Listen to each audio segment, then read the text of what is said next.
ও নমস্কাৰ।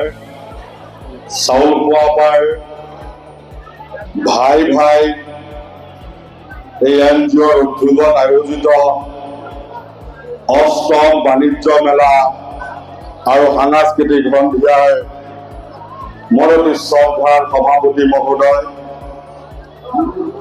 মঞ্চত উপবিষ্ট মোৰ লগত অহা মুছলিম জাতীয় পৰিষদৰ সাধাৰণ সম্পাদক ৰবিউল হুছেইন ডাঙৰীয়া, মঞ্চত উপস্থিত মুছলিম জাতীয় পৰিষদৰ এই নলবাৰী জিলা সমিতিৰ সভাপতি ডাঙৰীয়া, মঞ্চত উপস্থিত এই অঞ্চলত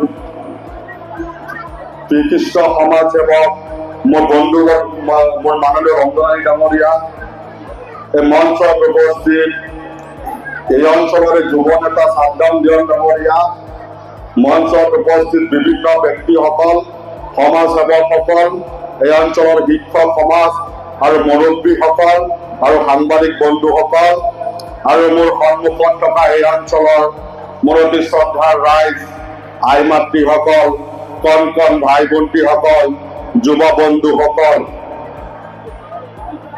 আজি মই আপোনালোকৰ এই অনুষ্ঠানত আহিবলৈ পাই মোৰ অতিকৈ ভাল লাগিছে। নলবাৰী জিলাৰ অতিকৈ পিছপৰা এই চাউলখোৱা পাৰত ইমান ধুনীয়া এটা অনুষ্ঠান আয়োজন কৰিছে, যিসকল উদ্যোক্তাই ইমান কষ্ট, ইমান ত্যাগ স্বীকাৰ কৰি আপোনালোকৰ ওচৰত ইমান সুন্দৰকৈ ৰূপায়ণ কৰিছে। তাৰ কাৰণে ইয়াত উপস্থিত থকা মোৰ অতি শ্ৰদ্ধাৰ ৰাইজক মই হাত চাপৰিৰে এটা ধন্যবাদ দিবলৈ মই আহ্বান জনাইছো। কাৰণ আমাৰ এনেকুৱা ধৰণৰ অনুষ্ঠানৰ জৰিয়তে আমাৰ সমাজখন, বিশেষকৈ আমাৰ সংখ্যালঘু সমাজখন বিশেষকৈ সজাগতা লাভ কৰে। আৰু আপোনালোকে হয়তো ইয়াতে আহিছে গান শুনিবলে বা বিভিন্ন ধৰণৰ ডান্স আৰু হয়তো নৃত্য চাবলে। অকল ডান্স আৰু গান শুনিলেই নহব, আমি এনেকুৱা ধৰণৰ অনুষ্ঠানত আহি ইয়াত যিসকল আমাৰ আমন্ত্ৰিত বিশিষ্ট অতিথি, হয়তো জ্ঞানদুষ্ট বয়োজ্যেষ্ঠ ব্যক্তিসকলে আপোনালোকৰ আগত দুআষাৰ কব, সেই কথাবিলাকো আপোনালোকে গুৰুত্ব সহকাৰে শুনিব লাগিব। অকল শুনিলেই নহব, সেই কথাবিলাক আপোনালোকে ভালদৰে মানিবও লাগিব। কাৰণ ইয়াতে যি এটা অনুষ্ঠান দিছে ইয়াৰে যুৱ বন্ধুসকল, এয়া প্ৰমাণ হৈছে যে শিক্ষাগত অৰ্হতা সম্পূৰ্ণ কৰি অকল চৰকাৰী চাকৰি পিছে পিছে ঘূৰিলে কিন্তু মানে জীৱনটো সফল বুলি নকয়। এনেকুৱা ধৰণৰ বিভিন্ন বিজনেছ কৰিব কিন্তু জীৱনটো সফল হয়। আমাৰ বিশেষকৈ সংখ্যালঘু অঞ্চলসমূহত আমি সদায় দেখা পাওঁ যে আমাৰ যুৱ বন্ধুসকলে শিক্ষাগত অৰ্হতা সম্পূৰ্ণ কৰি চৰকাৰী চাকৰি পিছে ঘূৰি ঘূৰি আমাৰ নিজৰ জীৱনটো শেষ কৰি দিয়ে। পিছত না কিবা কাম কৰিব পাৰে, না আপোনাৰ কিবা চাকৰি পায়। গতিকে জীৱনটো সফল হবলৈ হলে এনেকুৱা ধৰণৰ মেলা, এনেকুৱা ধৰণৰ অনুষ্ঠানৰ আমাৰ প্ৰয়োজন আছে। আপোনালোকে জানে যে শিক্ষা হল আমাৰ কাৰণে এটা সম্পদ। শিক্ষাটো আমাক লাগিবই, শিক্ষাটো যে আমাক নালাগে তেনেকুৱা কথা নহয়। আমাৰ জাতিৰ একদম মেৰুদণ্ড স্বৰূপ হৈছে শিক্ষা। আমাৰ জাতিক আমি সদায় দেখিবলৈ পাওঁ সময়ে সময়ে কিন্তু গৰ্জন আহে। এই গৰ্জনৰ আমি প্ৰত্যুত্তৰ দিবলৈ হলে আমাৰ শিক্ষাটো অতি প্ৰয়োজন। শিক্ষাটো প্ৰয়োজন হয়নে নহয়?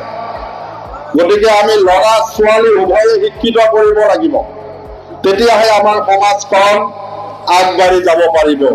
আজি আপোনালোকে হয়তো জানেই যে বিভিন্ন সংবাদ মাধ্যমত, ছচিয়েল মিডিয়াত অকল এই সংখ্যালঘু সমাজলৈ আমাক কেৱল তুচ্ছ তাচ্ছিল্য কৰি অহা হৈছে, কেৱল অপমান অৱহেলা কৰি অহা হৈছে। তাৰ কাৰণ এটাই আমাৰ সমাজত শিক্ষিত বহুত শিক্ষিতৰ হাৰ কম। অসমত বাস কৰা 35% সংখ্যালঘু মানুহক সদায় খালি একাংশ ৰাজনৈতিক দলৰ পৰা আৰম্ভ কৰি সকলো ৰাজনৈতিক দলৰ পৰা আৰম্ভ কৰি আমাক খালি তুচ্ছ তাচ্ছিল্য কৰা হৈ আছে। আৰু সেই তুচ্ছ তাচ্ছিল্য এতিয়া আমি সেইবোৰ গুৰুত্ব দিব নালাগে। আমি গুৰুত্ব দিব লাগিব শিক্ষাৰ প্ৰতি, আমি গুৰুত্ব দিব লাগিব খেল ধেমালিৰ প্ৰতি, আমি গুৰুত্ব দিব লাগিব সংস্কৃতিৰ প্ৰতি। তেতিয়াহে আমাৰ সমাজখন আগবাঢ়ি যাব।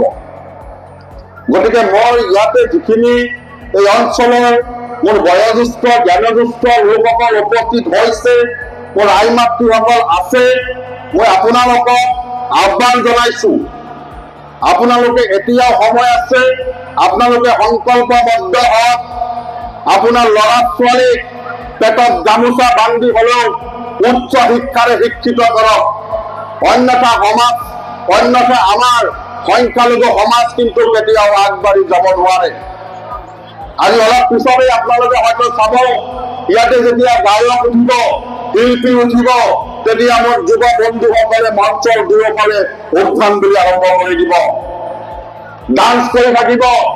উদ্ভণ্ডলি অহাৰ প্ৰয়োজন আছে, কিন্তু এই উদ্ভণ্ডলিটো ক'ত হ'ব লাগিব? আজি আমাৰ সংখ্যালঘু সমাজত বিভিন্ন কুসংস্কৃতিৰে ভৰপূৰ হৈ গৈছে। আজি আমাৰ সংখ্যালঘু অধ্যুষিত সমষ্টিবিলাকত অঞ্চলত বিভিন্ন আমাৰ ইছলাম বিৰোধী যিবিলাক কথা আমাৰ কোৰাণ শৰীফত নাই, যিবিলাক আমাৰ ইছলামত নাই, সেইবোৰ নীতি কাৰ্য আমাৰ সংখ্যালঘু সমাজত ভৰপূৰ হৈ গৈছে।